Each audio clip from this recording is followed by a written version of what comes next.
Good evening, ladies and gentlemen. It's a great pleasure for me and a privilege to have an opportunity to address a group of this kind. And I want to spend some time sharing with you some thoughts of mine that I have in recent times over the challenges that libertarians need to be facing. I think that all of us think about what would it take to make libertarianism gain greater acceptance. What are the battles that have to be fought and won? And of course, there are different kinds of battles in different arenas, and to some extent we pick where our own talents and interests lay, and we tend to fight in that arena. Fortunately, there are lots of different aspects to the battle for libertarianism, and I, of course, want to focus on what interests me most, which is the psychological aspect. I'm not going to talk about the vested interests of politicians who resist change. We know all about that. We're not going to talk about the massive amount of misinformation and ignorance concerning the nature of capitalism in the mind of the average person. I want to just think with you aloud a bit and engage you perhaps in a dialogue a little later on tonight on what are some of the factors in human psychology that libertarianism has to contend with. A few years ago, I wrote a book called Taking Responsibility.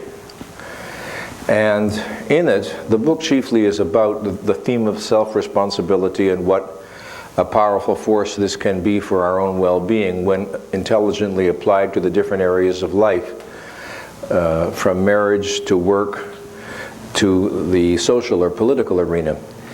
And in one of the chapters, I discussed how central is the whole concept of self-responsibility to the vision of capitalism. Capitalism is a social political system which is distinguished from all others in a number of ways, but one of those ways is that it's uniquely geared to human self-esteem. It rests on the premise of self-ownership, of self-responsibility, of respect for the rights of all individuals, and it stands against any attempt to confer benefits on some members of society by violating the rights of other members. So the good news is that it offers people tremendous freedom and tremendous opportunities. The bad news, not in our eyes, but in the eyes of many people, is that it doesn't promise them a guaranteed risk-free universe. If you read many of the 19th century attacks on capitalism, you see over and over again, both from the religious quarters, the medievalist quarters, and the Marxist quarters, the longing for a kind of a Garden of Eden in which life will essentially be without risk, and in which your minimum subsistence, your material well-being will be essentially guaranteed, and you will be protected against accidents, and it will be a life that in exchange for renouncing or forfeiting freedom, you will have the promise of great security. Now, of course, in our century, and in fact just in the last decade or so, we've seen the collapse of that dream in the communist version. We've seen massive disenchantment with socialism. But that does not mean that the dream of a risk-free universe is now behind us. I think that one of the toughest battles in conversations with people and trying to get people to understand the libertarian vision is to understand ourselves and to find a way to communicate that we take something for granted that many people do not. The libertarian mentality is a non-entitlement mentality. The libertarian mentality presupposes a person's willingness to accept responsibility for his or her own existence.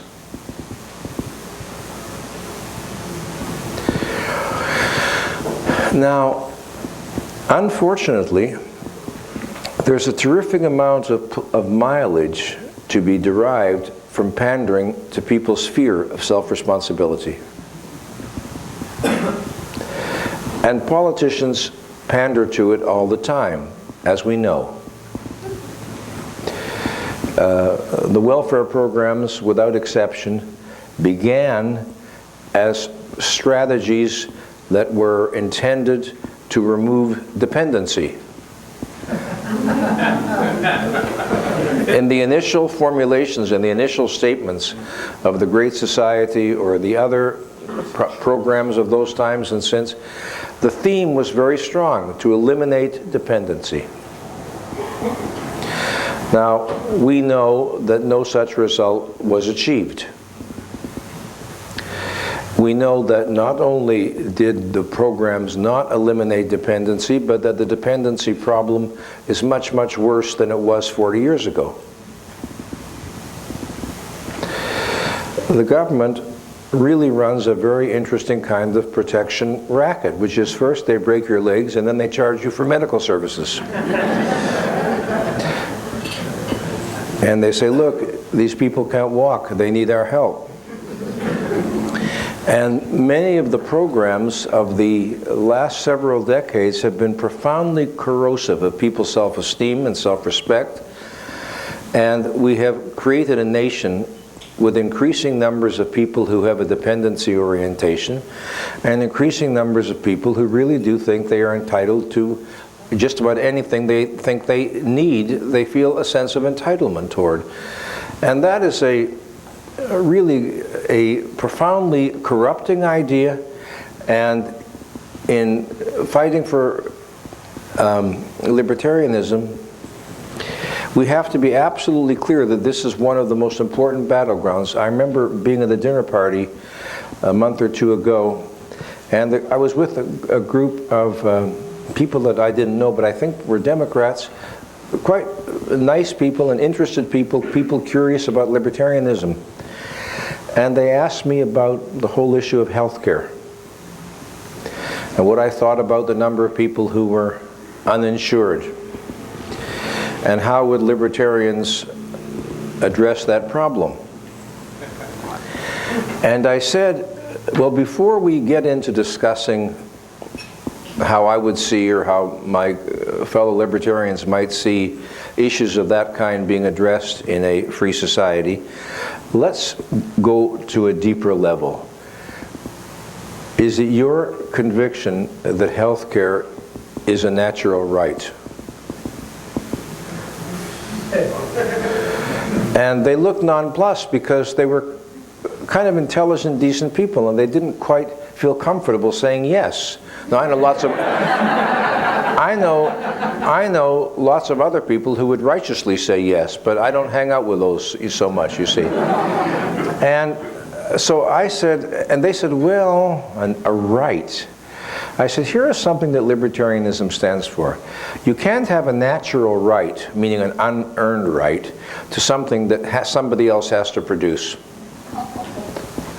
I said, now, however, healthcare is, after all, a service, a product that somebody has to bring into existence. And in our view, you can't have a right to that just from the fact that you're born. Because look at the position that it puts for the people from whom you are to collect this right. They become your serfs. And I don't think any of you at this table, I said with my usual diplomacy, want to stand up for such a viewpoint. And it was really a satisfying evening because they said, could you send us some literature on... So I phoned up my friends at the Cato Institute and I said, listen, I want everything you've got on the subject of health care in duplicate and I'll pay for it. Now,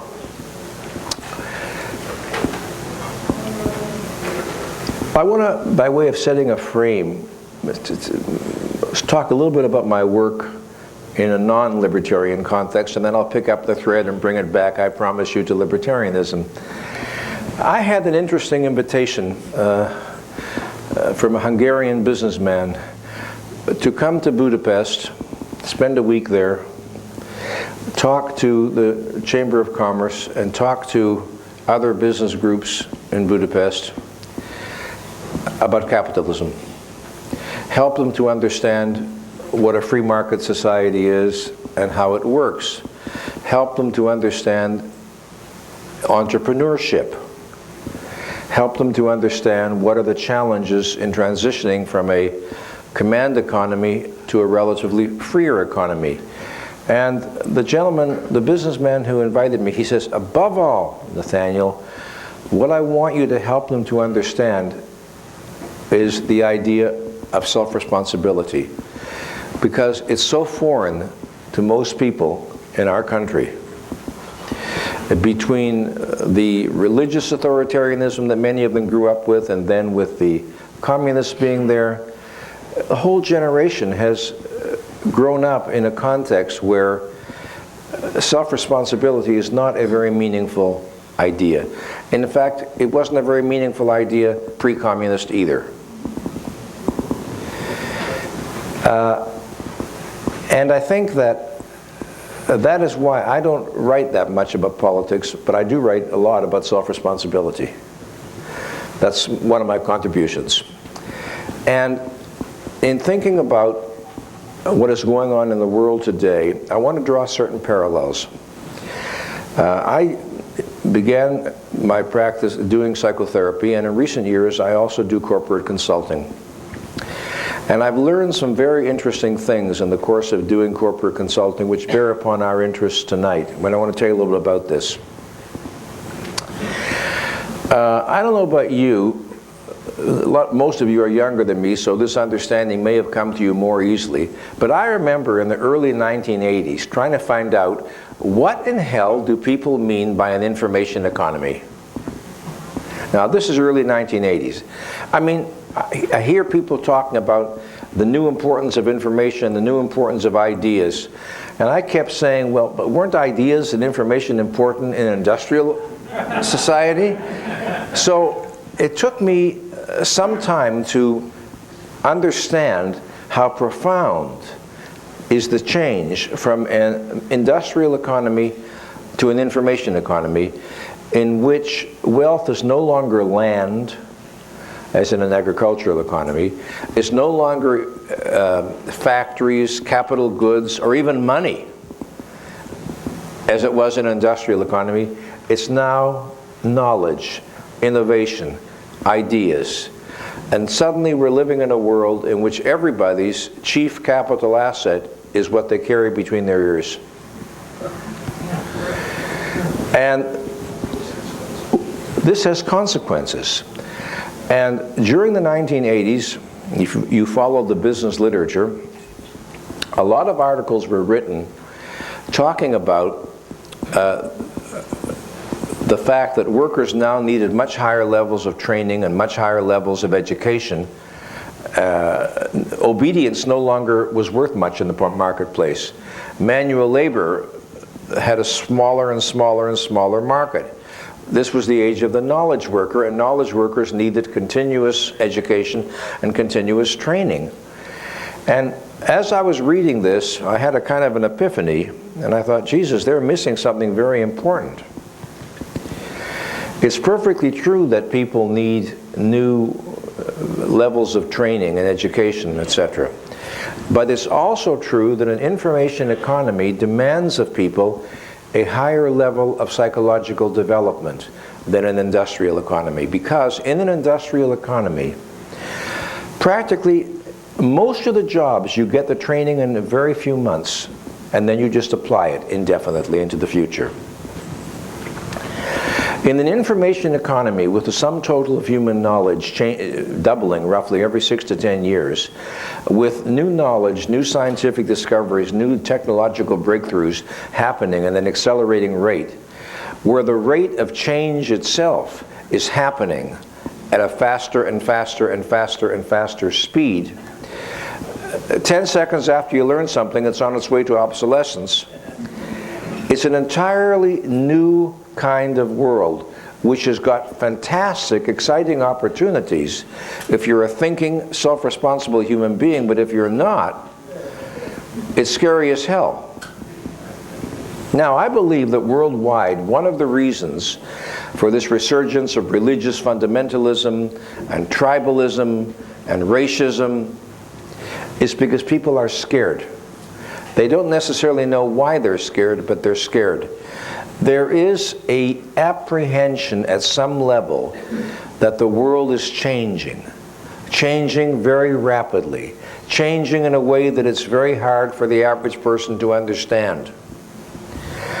And the ground underneath most people's feet feels shaky, even if they can't explain why. They know that the old rules and the old games aren't matching current realities, even if they can't explain any of it. And I believe that there is a worldwide subterranean anxiety problem caused by this apprehension that we're in a time of escalating change without a clear picture of what it's all evolving toward. Now, when you are living in a world of slow change, it's not a great challenge to your confidence in your own mind or your own resourcefulness. But the more rapid the rate of change, the greater the challenge to your trust in your own resourcefulness, in your own intelligence, in your own mind, in your own ability to make appropriate choices and decisions. Or to say it more simply, the more rapid the rate of change, the greater the challenge to your self-esteem. We are living at the beginning of an information age economy, which is going to require of people a higher level of self-esteem to be economically adaptive than was required of them earlier in our history. Knowing how to repeat motions that somebody else taught you, it doesn't give you access to good jobs anymore. I remember I was in a Borders bookstore in Westwood, in Los Angeles, when a book of mine came out called The Art of Living Consciously, and I was giving a talk trying to explain to people about how the world had changed and the great new challenges and why it demanded of us that we operate now at a higher level of consciousness than we had been required earlier. And there was a woman in her 50s in the audience, and during the question period she says, "I want to tell you that I am getting more and more upset the more you talk." And I said, "Would you care to tell us why?" And she said, "For 23 years I held a terrific job. Pay was good, very easy, simple tasks. I could do it half asleep. Lots of time to gossip. I swear to you. Very little expected. People were nice. But some company bought our company and fired everybody from the CEO down to me. I wonder why." Anyway, and she said, "This week coming up, I've got to meet with 2 placement agencies. I got to go looking for a new job. And I know, I don't exactly know how I know, but what you're talking about tonight, Branden, is about that. I know that never again am I going to have that kind of a job. I know that next employer is going to demand that I do much more thinking and be much more conscientious and focused," using your word, Branden, "than I ever had to be before. And I'm telling you, quite frankly, I don't like it. I like the old way better."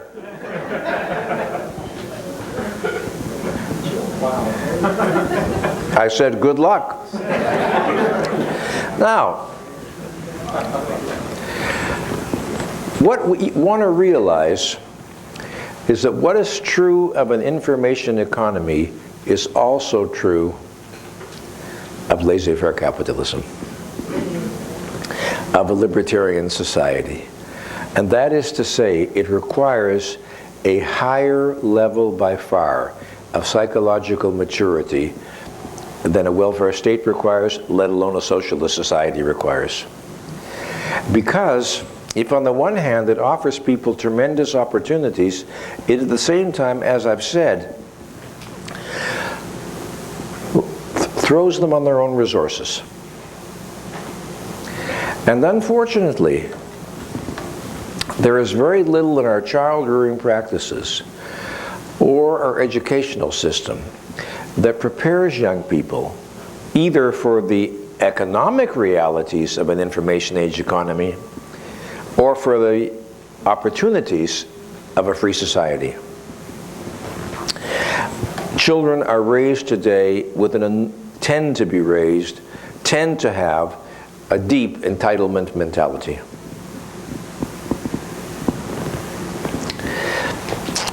And that makes, at the same time, because we're more than the product of one particular influence, we do see that a great many young people know something is totally wrong with their elders. And they are often, properly, quite disinterested in politics, because they kind of got it that the real fun in this world is happening somewhere else. And I certainly think it's true, as it's been reported many, many times, that if any one group that is most likely to be sympathetic to libertarianism is who? Is small businesses, is new businesses, is entrepreneurial businesses. I don't know if it's true or not, but somebody insisted that if the last national elections were held exclusively on the internet, Harry Browne would be president. See, I think there is a natural match between the psychological traits required to be comfortable with a free society and the psychological traits required to be comfortable in an information age economy. And that, from that point of view, I believe that there are very hopeful forces at work in the world today which are going to be driving us in a libertarian direction. I'm not going to summarize. There's so much positive news that I'm sure other speakers will share with you this weekend, from the whole phenomenon of increasing privatization to Jose Piñera's success in now 8 Latin American countries with the privatization of Social Security in one form or another. Even China is expressing an interest in the privatization of Social Security. There are a lot of very exciting, positive, hopeful things that one could point to. So I'm going to assume that you know that, or you'll hear about it later this weekend, and I'm not going to talk about that. But what I want to talk about is our need to be very, very clear and even compassionate when we're talking to people who don't share our views, that we are offering something, we are talking about something which to most people is incomprehensibly radical. I'm in an interesting position. I have a lot of friends who are Democrats, and they're nice people, and they love me. And, but they're mystified by me. Because, you know, they can't think of me in the terms that they usually would think of people with whom they politically disagree, because they know me personally. So, and they'll often say, how's that again, Nathaniel? Would you tell me that one more time? And I can see they are really struggling. The idea of a non-coercive society, the idea of a voluntaristic society in which people would absolutely not have the right to impose their values on other people, it's just like a fantasy. It's like it's totally outside the intellectual range. And these are very, very smart people. I am friendly with Democrats, but not with dumb Democrats. Okay? And so, what we are up against, as I see it, is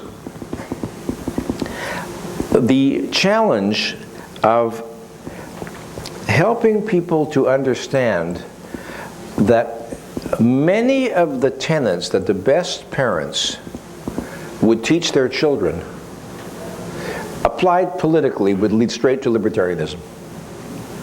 Now think about that. Suppose you said to a parent, do you want your children to grow up taking responsibility for their own choices and actions? You bet I do. Do you want to raise children who will understand that in human relationships they've got to carry their own weight and earn their own way? Of course I do. I don't want my kids to be bums.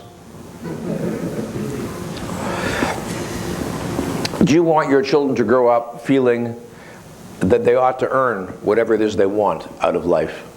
Of course I do. Do you want your children to grow up feeling the world owes them a living? Absolutely not. Do you want your children to grow up feeling that they're entitled to what other people have produced without any effort on their part? Of course not. Well, if you think about those ideas and apply them consistently, they won't lead you to socialism. They'll only lead you to libertarianism. So, one of the ways that I find it helpful to get people to at least understand what libertarianism is about is building bridges between an arena where they do understand self-responsibility and showing how it applies in an area where they haven't thought about it applying. You see, nobody that I ever met is against self-responsibility totally. We all have areas, including us, I guess, where we are more self-responsible and probably other areas where we are less self-responsible. I mean, we can be, for example, a person can be a dynamo of self-responsibility in the office and come home at 5 o'clock and turn into an emotional 5-year-old. You may have heard of that phenomenon. So, everybody is in favor of self-responsibility in some respects, and few people understand its application consistently. I used to tell this story many years ago. Maybe you'll find it useful. I think I wrote it originally in an article for the Objectivist newsletter, but I've used it in talks a number of times since.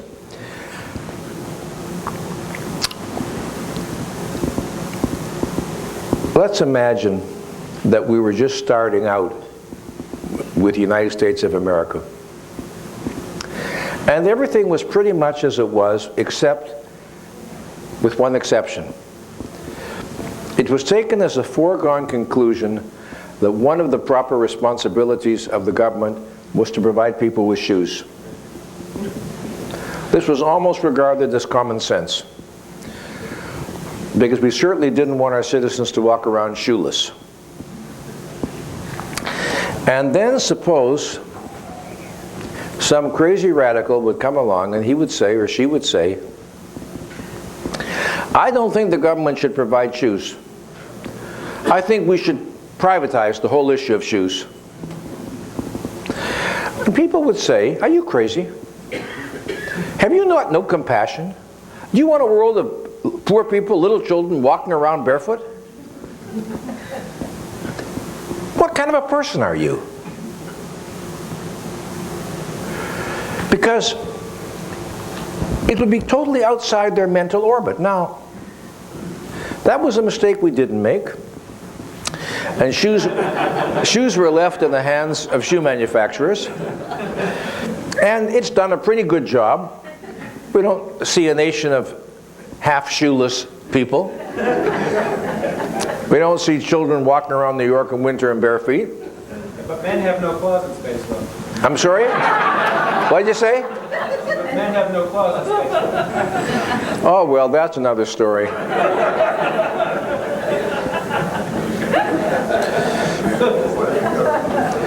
I'm thinking of writing a country and western song entitled, I'm hoping my husband will fall in love with another woman so I'll have more closet space. It's kind of a catchy title, don't you think? Back to the point. The great contribution that I see in the for the Libertarian Party is in opening up people's awareness that there is an alternative to the varieties of statism offered by our two major parties. In other words, making a major contribution to making people aware there is another way to look at social problems. There is another way to approach social organization. One of the things, before I came down to talk tonight, I was reading the draft of your platform. And one thing on it made me very happy to read. And that was the line about the abolition of corporate welfare. Because one of the many things that appalls me about most Republicans is on the one hand, what a great opportunity they had a few years back, and how miserably they betrayed it, as they always seem to. If you want to fight for libertarianism, and you want people to take you seriously and not see you as the voice of, quote, big business, and if you have any integrity at all, you don't begin with food stamps. You begin with corporate welfare.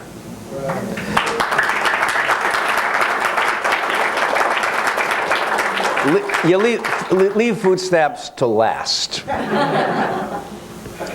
If you really mean business, and you want people to understand that you really are a new voice and not just more same old, same old. Now, it's a great pleasure for me to talk with you, but I have to tell you something. I no longer much enjoy straight talks, but what I really love is question periods. So, although I was planning to say a great many other things I haven't said, I'm going to give myself the pleasure of making a pause here, and let's make the rest of the evening a dialogue and questions. I promise you it'll be more enjoyable. I thank you for your attention, and please raise questions.